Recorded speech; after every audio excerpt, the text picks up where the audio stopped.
Welcome to the video. Okay, so this question: an 8 kg brick fell from a building under construction.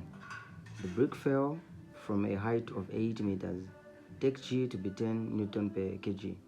Calculate the potential energy Roman numeral 1 just before it started falling. So we are going to start with this one. So we're going to calculate potential energy. So what do you know about potential energy? You know that potential energy is equals to mgh. This is the formula for calculating potential energy. So how much is our m? Our m is 8 kg. How much is our g? Our g is 10. How much is our h? That is 80. So when we multiply this, we are going to have 64.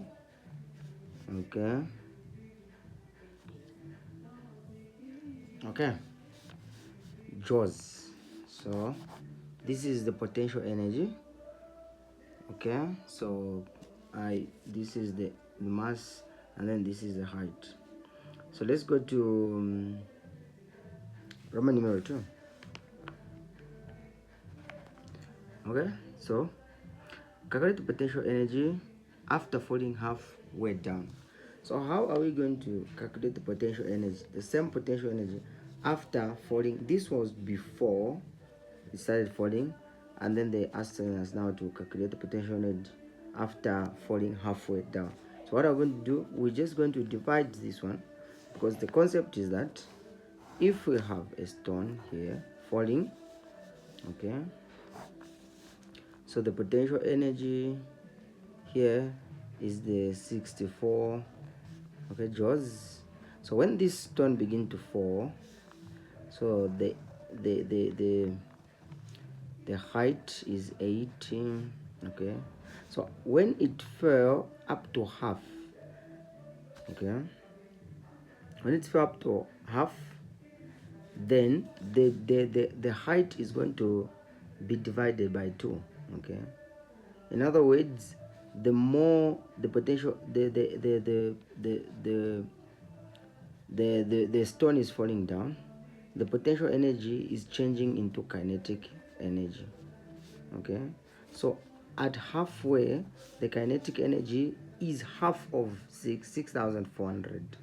So we're going to say 6,400 divide 2, okay, which is going to give us 3,200 joules. Hope you have understood that one. Okay, let's go to the other one. B, calculate the kinetic energy of the brick after falling for 3 seconds.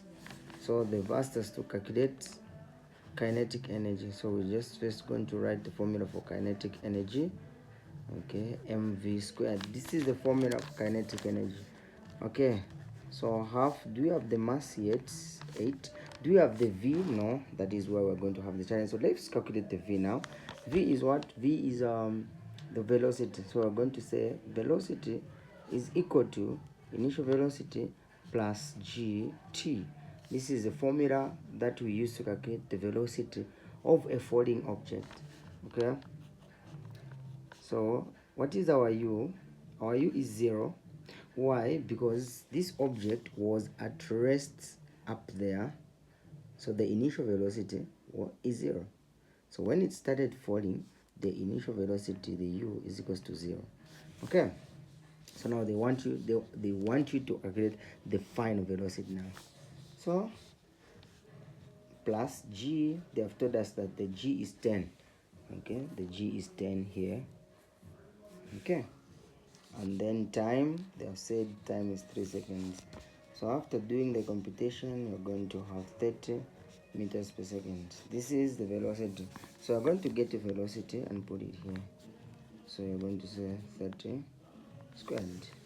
So after doing the computation, you're going to have 3,600 joules as the kinetic energy after falling for 3 seconds.